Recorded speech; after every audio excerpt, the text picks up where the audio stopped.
গো, কি ছিল ওটা? আরে বাপরে, ভূত! ভূত! এই ভূত, তুই এই ঘরে কবে থেকে থাকিস? 6 মাস থেকে থাকি এই ঘরে। তুই এই করে 6 মাস থেকে থাকিস? হ্যাঁ। হালার করে হালা। এই একদম হালা বলবি না, আমার কোনো বোন নাই। চুপ। ভাইয়া চলো ভূতটা ধরি। না বাবা, আমি পারবো না, তুই যা। ভাইয়া তুমি এত বড় হয়ে ভয় পাও? কই ভয় পাই? আমি ভয় পাই না। দেখতেই তো পাচ্ছি। এই ভূত, তুই আমাদের সাথে 6 মাস থাকিস না? আয়, তোর সাথে একটা হিসাব আছে। এই চুপ। হ্যাঁ, এরকম করে কেলানি বন্ধ কর। এই বাসায় আমাদের দুজনের বাসা ভাড়া 10,000 টাকা। আমরা দুজনে দিই 5,000 টাকা করে। তুই যে 6 মাস থাকলি, এখন এই 6 মাসের টাকা দে।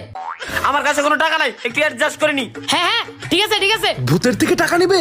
কি ভাইয়া, ক্ষুধা লাগছে নাকি? আমারও ক্ষুধা লাগছে। রুটি বানাতে পারিস? আমি সবজি বানাতে পারি।